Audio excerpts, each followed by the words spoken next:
intervention.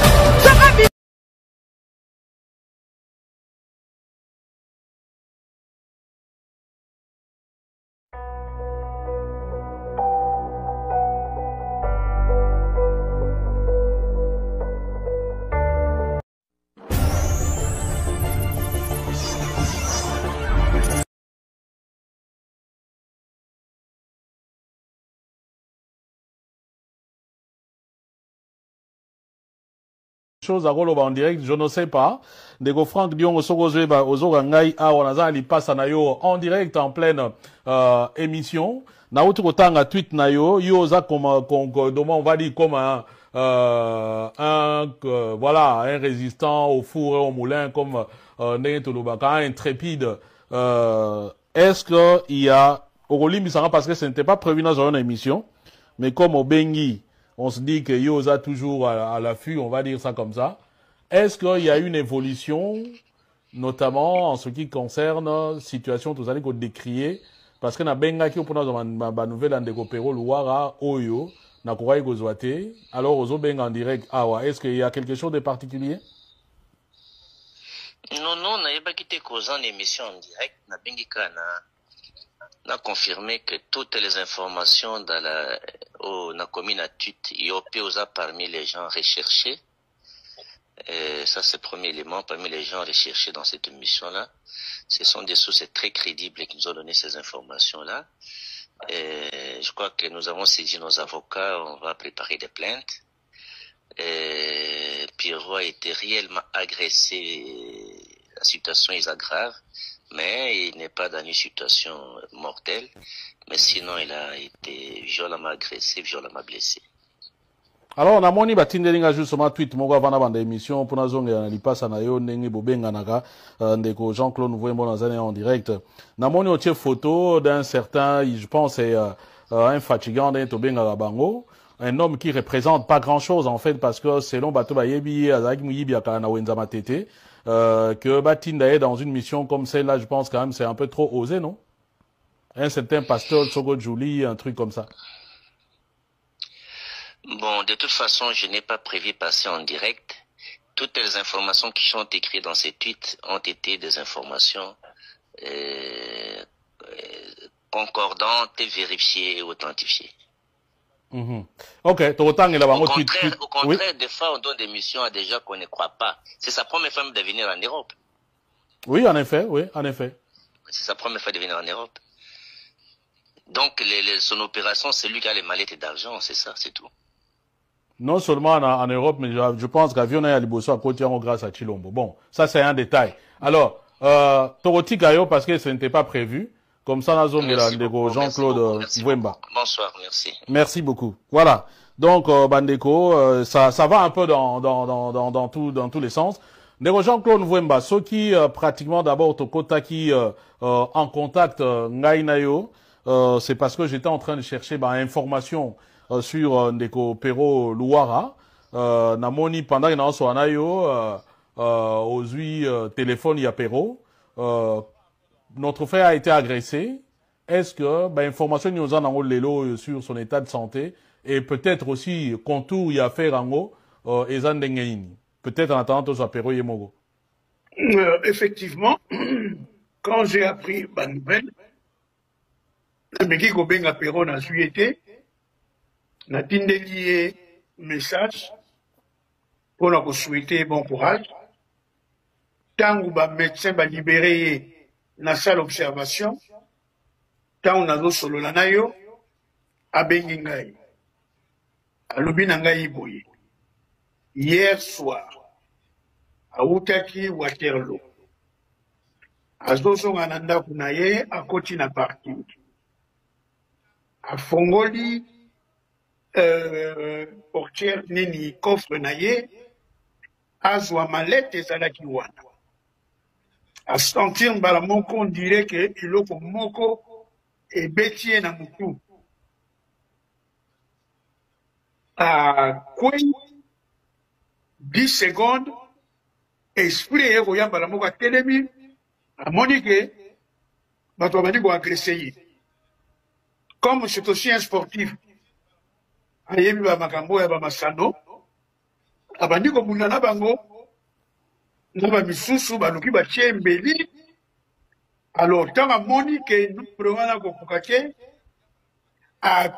donc lokola yebaki banzela akimi mbangu aye kopima na libanda aye koganga au secours bavoisin bato mosusu bazalaki wana babengi babila te bazalaki wana balingaki bakima amaîtriser bango. Alors, la minute, au moins, on a des témoins, on va dire. Pas des témoins, mais bateau, il y a qui n'a commandé. Donc, ba maîtriser bango, balamoko ba policier pe, ba commis ensemble na ba ambulance, ba policier ba su batouana ye ba combien ba au hôpital parce que il saignait beaucoup. Alors tant on a yeba ki ke sobe zalaki ba bamba ki eloko nini, soki mbeli ou quoi. Mbalamoko yobi na poto ndenge zalaka ba kotier mbalamoko na soins intensifs. Alobi na ngai yango wana tango alobi 2 personnes parmi basaillants oyo ya blokaki moko batindi mbalamoko na tribunal ya Louvain, moko aza nanu na ba service ya criminologie o ye mutaza koloba ye mutaza kobimisa ba information nyonso.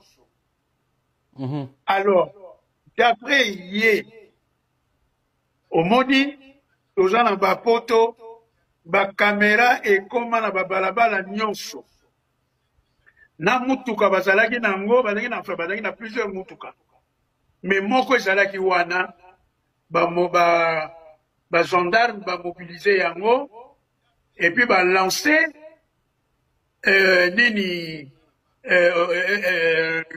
patrouille vigilance na bango patrouille vigilance na bango double, mais à supposer il y a d'autres bakangi bango à suki bongo parce que le gouvernement makambo za la justice makambo za la police il ne peut pas dire plus. Oyo ya lobi na ngai ona na lobela bana mboka yango wana, mais en tout cas azana ye bien soki pe makasi ezali peut-être na butu ya lelo lobi nga na déconseiller na lobi vanda tranquille soki ozongela musala na yo ozongela ngo ata lobi mais lelo vanda tranquille. Voilà ma dernière information. Oyo ye moko ndeko combattant, journaliste résistant, pero luara to solaki na yeta ngungana yo, to katani na communication. Alors, est-ce que ayebisi te batongo baza batumuindu mindele soko batumuindu oya maîtrisaki bayaki batumuindu mais pona ayeba soki bayibikolo mosusu ezalaki na état ezalaki nango ezalaki difficile. Mais d'après une source, omoni ndeko Fabien Kusunika, il y a 20 jours, nous avons appris des sources sûres. Il y avait un commando, Bazako Yana Poto, pour immobiliser les opposants. Je vous dis, il y a 20 jours. Parmi les opposants, comme on a binonyonso, il y a binonyonso kanamaki. Tokomaki na vigilance. Il y a à peine un jour, la nuit appelle beaucoup. Il y a bateau, il y a service, moko na bango, oya banda banda kala, aza siko sous le manguier. Ba service à Kinshasa ou molo ba bien ba service à Koto. À Kinshasa. Abengi a informé que commandant moko il y a 8 personnes, dont 4 basant à Bruxelles, 4 4 baza na Paris. Atuninga yo za wapi? Na bino na ye na Genève, naza na Genève, normalement na kozonga Paris dimanche. Bien, c'est bien parce que ça là, attention. Badjera nyonso botambolaka, batu baza ko file bino. Yango là d'ailleurs likambo tosolo na Pero. Pero Luara n'a posé question parce que kulutu nanga moko abengaki ngai lobi na butu sans kutu toyebake Pero aza na makambo. Alobi yom tosololaka yo na Pero. Pona moni ba image moko wa esalinga malamu te. On dirait balo filmer na sima et barno bakanye ba photo na. Chers amis, Ndeko Pero Luara, c'est une information au Napesibino. Il a été agressé, mais il n'était pas resté comme une femme. Il était là comme un homme. Il s'est défendu en homme. Ils ont retenu 2 messieurs, s'il vous plaît. Et ces 2 messieurs-là retenus, Bango Wana, de baza déjà kotanga kombo ya Félix Tshisekedi. Moi, je ne cacherai pas. Bazotanga kombo ya Félix Tshisekedi, mbongo ya pesi, na bato yo bakosala balobaka nini. Bava et vient na Europe. On a quoi qu'on ravitailler bango soki mbongo ici.